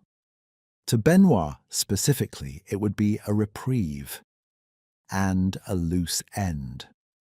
A man who had twice attempted to ensure Clara Miro would not survive the festival could not comfortably allow Hercule Poirot to reach a different conclusion at the 11th hour. Particularly not a Poirot who had visited the glassworks, who had spoken to Vidal, who had the regional archive records now sitting in Raveau's office safe. "He will come to the watchtower," said Poirot. "If I invite him there, ostensibly to present my conclusions in advance of a formal statement, ostensibly as a courtesy to the man who has been cooperative throughout, he will come. And he will attempt to ensure that the only conclusions I am able to present to anyone are the ones he can live with." Raveau said, weighing with the carefully neutral tone of a man who had objections and was deciding which to voice, "You are proposing to make yourself the target." "I am proposing to make myself the obvious target," said Poirot, "in a room that will not be dark, in the presence of mirrors, with you and two reliable men immediately outside the door. The alternative is to arrest Benoit on the archive records alone, which will produce a competent defense, a document examiner's counter-argument, and a verdict that will give a practical man's legal team considerable room to maneuver." He looked at Raveau with the frank directness of a man stating the unpleasant truth. "I would not care to see 10 years of Madame Vidal's patience end in an acquittal."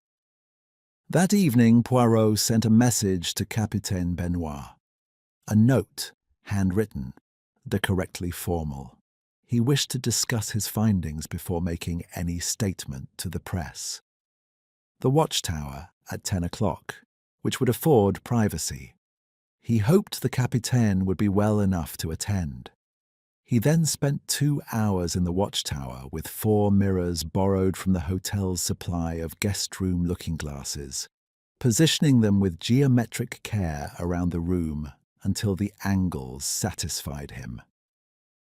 When a lantern was placed at the window, facing inward now, not out, the light distributed itself through the mirrors in overlapping reflections that illuminated every corner with a warm, inescapable thoroughness. There was no part of the room that was not, from at least 2 angles, visible. He placed a chair facing the door, not the sea. He sat in it and waited. Benoit arrived at 3 minutes past 10. He was in uniform, which Poirot found interesting, a man who wished to project normality, or a man who had decided that normality was the most useful costume for what he had come to do. He was large in the small room, his face in the lantern and mirror light, florid and careful, and his eyes moved over the mirrors with a momentary assessment that he controlled before it could become visible. Not quickly enough. "Monsieur Poirot," he said with the warmth of a man who has decided on warmth. "A curious choice of location." "I find I have a certain attachment to it," said Poirot pleasantly. "It is where this matter began, after all. It is fitting that it should end here also." He gestured to the second chair. "Please." Benoit sat. His hands rested on his knees with a stillness that was not repose. He was, Poirot thought, Are we a man in the process of making a final calculation, working through the arithmetic of a problem and approaching its solution? And the solution, as Poirot had designed it, required that Poirot himself be removed from the equation before any statement could be made in the morning. "You said you had reached a conclusion," said Benoit. "I have," said Poirot. "Several, in fact. Shall I tell you the most important one?" He did not wait for an answer. He leaned forward slightly, and his voice, when he spoke, was not the voice of a man presenting a theory. It was the voice of a man who has already won and is extending the courtesy of an explanation. "The most important conclusion, mon capitaine, is this. Every mirror in this room is positioned so that the door behind you is visible from where I sit. And Inspector Raveau has been standing outside that door for the past 25 minutes. Benoit's hands moved. Then they stopped. In the silence, a dozen Poirots looked back at a dozen Benoits from the angled glass, and not one of the reflections was the face of a man who had won anything at all. Chapter 9. The Weight of Glass. The door opened at Poirot's nod, and Raveau came in with his two men, and for a moment the watchtower room was crowded with breathing and lantern light, and the press of things that had been building for 10 years towards this particular convergence. Benoit did not move from his chair. This, Poirot thought, was in its way the most revealing thing the man had done. Every prior action, the amended log, the coerced testimony, the 2 attempts on Clara Miro, the fire at the glassworks, had been the action of a man in motion, managing consequences, staying ahead of exposure by the application of practical force. Now, with nowhere to move and no consequence left to manage, he became very still. And in his stillness he was, for the first time, entirely legible. He was a frightened man. He had always been a frightened man. The whole elaborate edifice, the records, the knighthood, the twice-checked lock, had been built not from confidence, but from the particular industriousness of fear. Raveau said his name. Benoit looked up.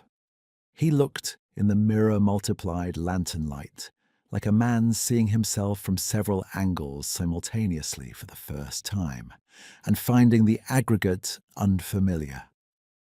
"Before we proceed," said Poirot from his chair, "there are things I wish to say, not for the record, for the clarity of the thing itself." Raveau glanced at him but did not object. He had, by this point, developed a working understanding of when Poirot's instincts served the investigation and when they merely served Poirot. This, his expression conceded, was the former. Poirot leaned forward with his hands clasped, and his voice, when he spoke, carried the weight of a man who has assembled the truth at considerable cost and intends it to be heard properly. "You built a harbour," he said to Benoit, "not the one outside this window, the one in the record books. A harbour of your own design, in which the depths were where you placed them, and the tides ran on your schedule, and the incidents of the water were subject to your revision." He paused. "You did not think of yourself as a wicked man. I suspect you do not think so even now. You thought of yourself as a practical man protecting a practical arrangement, the contract, the company, the comfortable relationship between commerce and administration that made everything function. Thomas Miro was an inconvenience. You made him a cause." Benoit said nothing. His hands on his knees were the hands of an old man, Poirot noticed, heavier than they had appeared 3 days ago, the knuckles prominent, the skin loose. Fear aged a person with particular efficiency. The coerced witnesses understood only part of what they were doing, Poirot continued. Some of them understood more than they have since been comfortable admitting. The Hartleys among them, who came here this week carrying a guilt that is not criminal, but is not nothing either. They will have to settle that account with themselves. He stood slowly, with the deliberate movement of a man whose body occasionally reminded him of its vintage. But the account that ends tonight is yours, Capitaine. 10 years of false record, a man destroyed, his sister made to live beside the verdict without recourse. He moved to the window and looked out at the harbour below. The dark water, the lanterns beginning to sway in the night breeze. The crescent of the town curved around its ancient business. And the knighthood. That, I think, was the detail that made it intolerable. Not to me. To the person who designed this entire affair. Madame Vidal, said Benoit. It was the first thing he had said, and he said it without inflection, as though naming a weather pattern. Madame Vidal, confirmed Poirot, who is not, I think, Madame Vidal at all, or not originally, who came here and waited, and learned the craft of glass, and embedded a red thread in the precise cord colour of the year of the inquest, and wrote the word regard on piece after piece until the letters were as automatic as breathing, and who, when the moment came, arranged the pieces on the board with the patience of a person who has had a decade to think about the correct placement of each one. He turned back to the room. I do not know her real name. I know that Thomas Miro had a cousin who left Port-Azur the year after the inquest. I know that she had, by report, a considerable intelligence and a considerable capacity for sustained purpose. The rest, I imagine, Inspector Ravo will establish in time. Ravo's expression indicated that he had reached the same conjecture by a slightly different route, and found the convergence satisfying. Benoit looked up at last. His face had settled into something that was not quite resignation. Resignation implied an acceptance of justice, and he was not yet, Poirot judged, at that point, but was the next thing to it. Exhaustion. The particular exhaustion of a long effort concluded. You see too much, he said. There was nothing admiring in it. It was simply an observation delivered with the flat affect of a man stating a fact about weather or tides. Poirot regarded him for a moment. No, he said quietly. I see exactly enough. The difficulty in this case was not seeing too little. The evidence was present from the beginning, laid out with remarkable care by someone who wished it to be found. The difficulty was seeing past what I was shown toward what I was not meant to notice. He picked up his hat from the desk. You made 2 errors, mon capitaine. The first was removing that page from the tide log without considering that the regional archive would retain its copy. The second was underestimating the degree to which a woman with sufficient motive and 10 years of uninterrupted preparation is more dangerous than any man who relies on institutional authority to do his thinking for him. Benoit looked at his hands. Ravo, with the economy of a man who had waited long enough, stepped forward and said the necessary words. Benoit stood.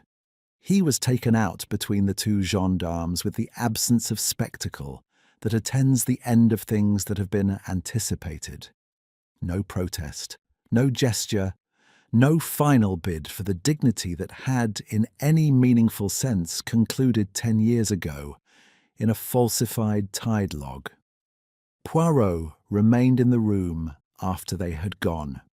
He stood before the mirrors, the 4 hotel looking-glasses, still angled in their geometric arrangement, still multiplying the lantern light into its warm, overlapping carpets of illumination. and permitted himself a moment of what was not quite stillness. The little grey cells, which had been running at their fullest capacity for 3 days, did not immediately consent to rest. They catalogued, the torn sleeve still unrepaired and requiring attention, the third sea glass shard with his initials, which was in his breast pocket and would need to be surrendered to Ravode's evidence inventory, the boiled egg that had gone cold on the morning this began, which felt, in retrospect, like a symbolic sacrifice to whatever god presides over interrupted holidays. He thought of Madame Vidal, the woman in grey, the silver hair, with the small blue boat, somewhere on the dark water beyond the harbour mouth. She had not been found. He was not entirely certain she was meant to be found tonight, or that finding her tonight was the correct outcome. She had committed no murder. She had arranged a revelation, protected its subject with a child's watchful hands, and set a mechanism in motion that had delivered, with precision and without casualties, the exposure of a man who had evaded justice for a decade. The question of what one did with such a person was, Poirot reflected, a question that belonged to Ravode and to the law, both of whom would have their views. His own view he kept to himself, which was not usual, but then very little about this case had been usual. He had been summoned before he had been consulted. He had been managed before he had agreed to participate. He had been, for the first time in a career of considerable length, a piece in someone else's arrangement rather than the arranger. He was not certain how he felt about this. He was fairly certain how the little grey cells felt about it, which was with a complex mixture of professional affront and reluctant admiration that he saw no need to examine too closely at this hour of the night. He gathered his hat, straightened his remaining cufflink. The sleeve, alas, was beyond the reach of cufflinks, and extinguished the lantern. In the sudden dark, the harbour below appeared through the window in its full nocturnal beauty, the lanterns over the alleys casting their warm gold downward, the water reflecting it back in trembling bars of light, the crescent of white buildings holding the whole scene in its curved, watchful embrace. Now the harbour looked back at him. He descended the watchtower stairs and walked out onto the quiet quay, where the night air carried citrus and salt and the distant sound of music from some late establishment, and the stone beneath his feet was warm with the stored heat of the day. He walked slowly. His sleeve was torn. His egg had gone cold 3 days ago and had not been replaced. The cravat, at least, had survived without incident, which was something. From somewhere in the direction of the outer harbour, barely audible over the water, came the sound of a small boat's oar lifting and dipping in a slow, unhurried rhythm, moving away into the open dark. Poirot paused on the quay and listened until the sound was gone. Then he walked back toward the hotel, and the lanterns swayed above him in the warm night air, and the harbour held its ancient curved shape around the dark water, patient and permanent, an eye that had seen everything and would, in time, see everything again. Chapter 10. The Festival of Ordinary Things.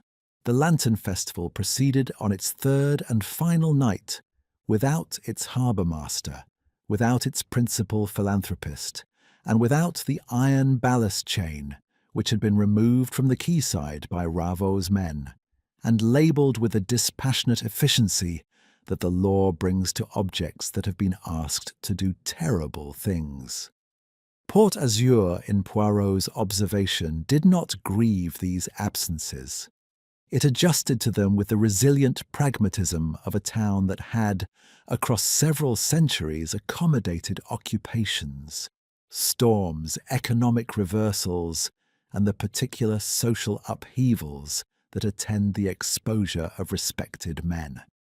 The festival committee appointed an interim chairman before noon. The lanterns were checked, rechecked, and pronounced sound. The programme was revised. The knighthood announcement, quietly, was not. Life, in its most fundamental expression, resumed. Benoit was taken to the regional magistracy at dawn, walking to the car with the careful, self-conscious neutrality of a man performing composure for an audience he could not quite stop imagining. There were, in fact, very few people watching. This seemed to Poirot more fitting than a crowd would have been. The crimes that mattered most, the ones committed in record books and amended logs, and the small, corrosive decisions that destroy innocent people quietly, did not generally end with spectacle. They ended with paperwork and a car door closing, and the unremarkable sound of an engine turning over in the early morning air. He stood on the harbour front and watched the car go, and then he went to find Clara Miro. She was at the school as she had been when he first sought her, seated at her desk, the windows open, the room full of morning light and the smell of chalk and the sea. But something in the quality of her stillness had altered.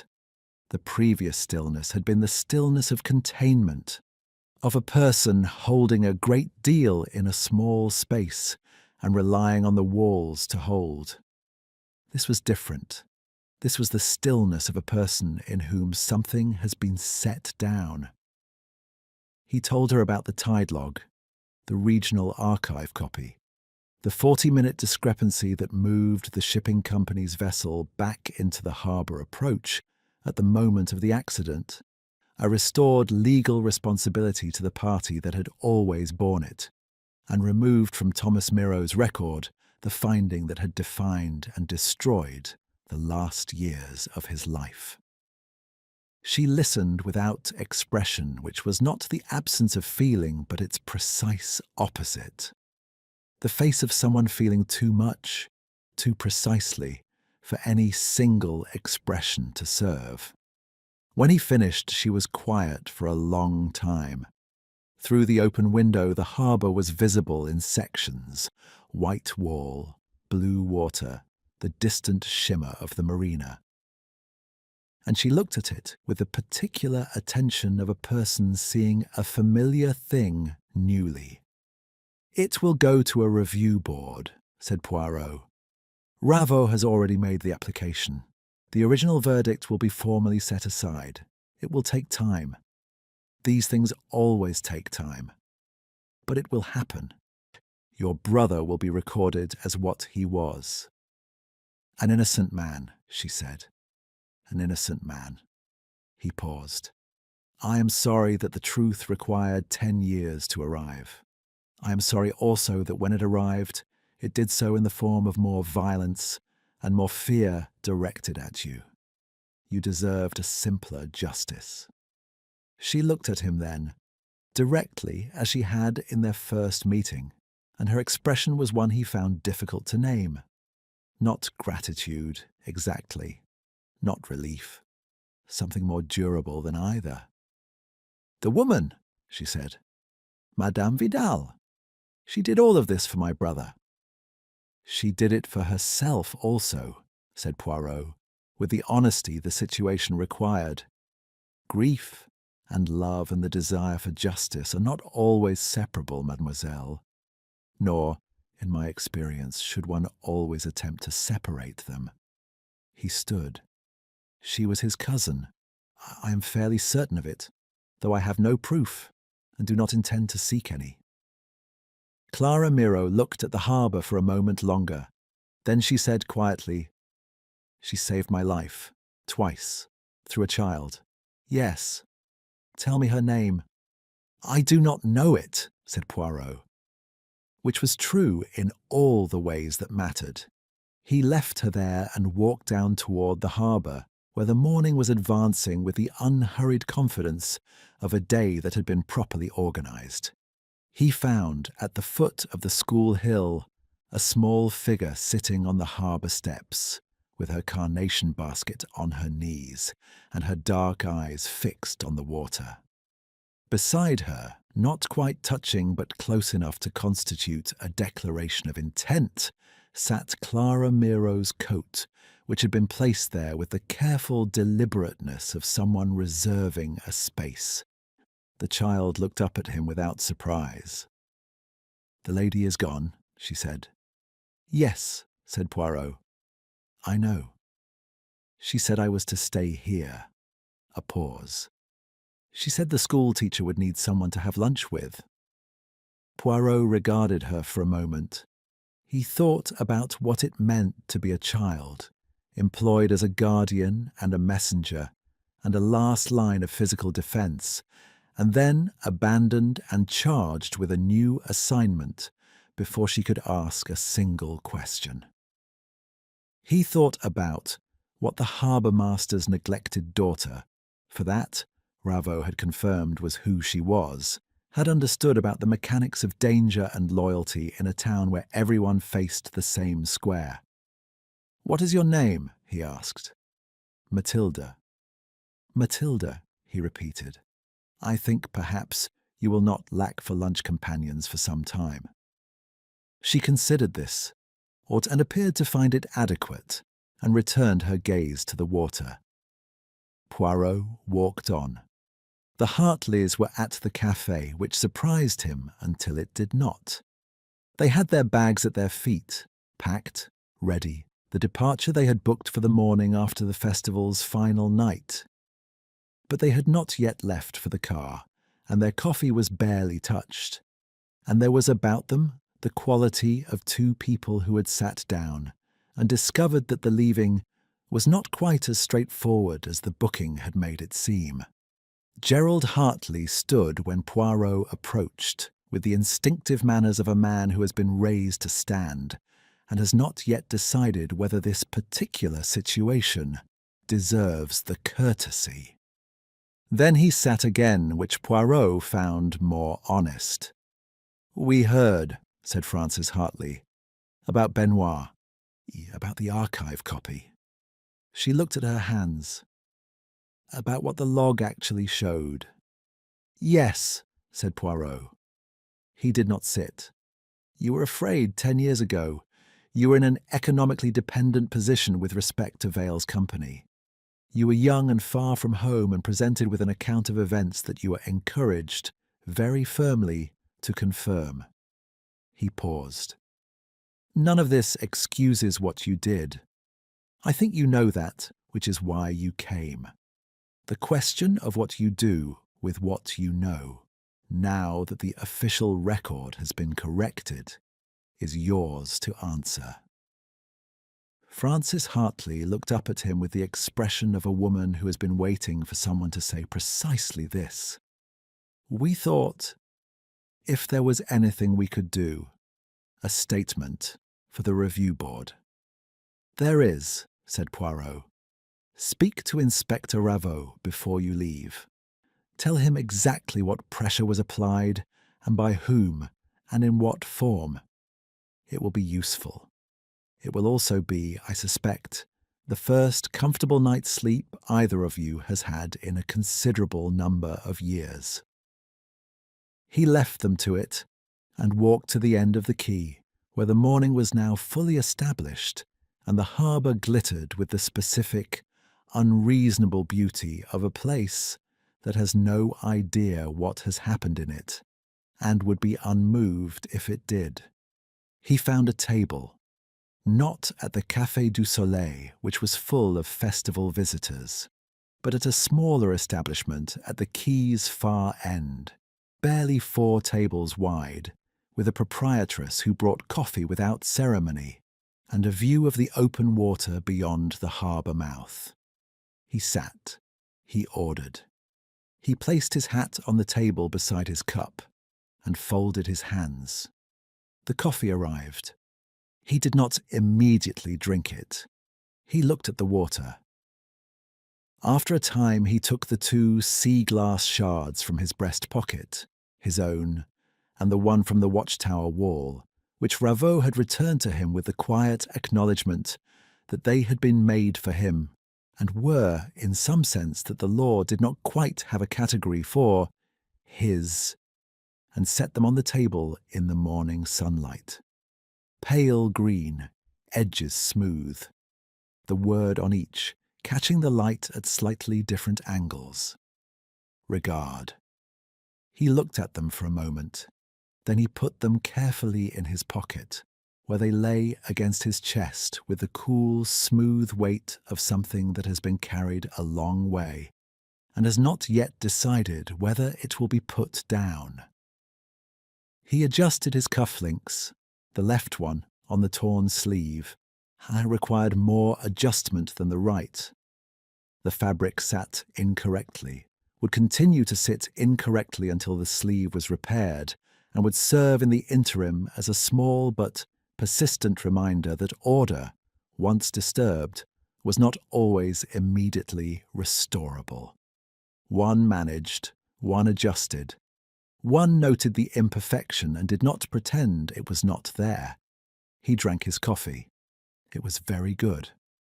Out on the water, a fishing boat was making its way back toward the harbour with the unhurried authority of something operating in its natural element, its wake spreading in 2 clean lines behind it, already smoothing at the edges, already becoming water again. The lanterns above the alleys were still hung from the festival, swaying gently in the morning breeze, their colours translucent in the daylight, paper-thin, impermanent, already beginning the slow dissolution that sun and salt air would complete by the week's end.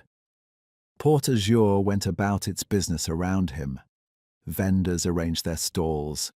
A child chased a gull across the lower quay and was unsuccessful. 2 old men played cards at a table that had probably held 2 old men playing cards for 40 years. The particular continuity of small towns that is either comforting or melancholy, depending on one's disposition and the quality of one's coffee. Poirot's coffee was, as noted, very good. He sat for another quarter of an hour, quite still, watching the harbour in its ordinary morning iteration, the eye of the town open and calm, and, to all visible appearances, entirely untroubled.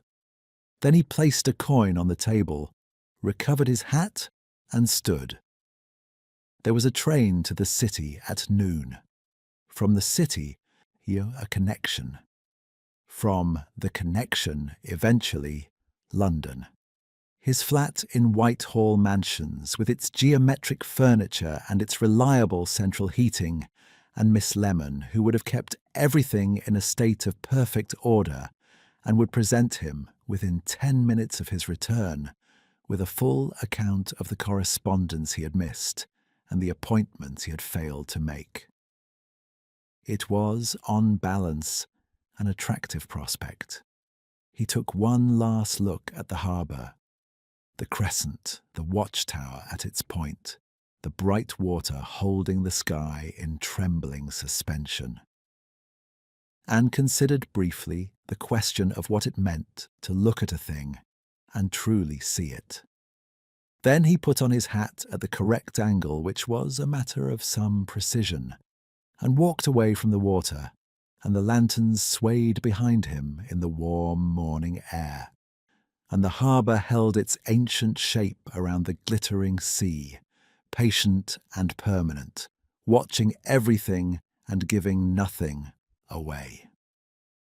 It was, Poirot reflected, a very great deal like the truth.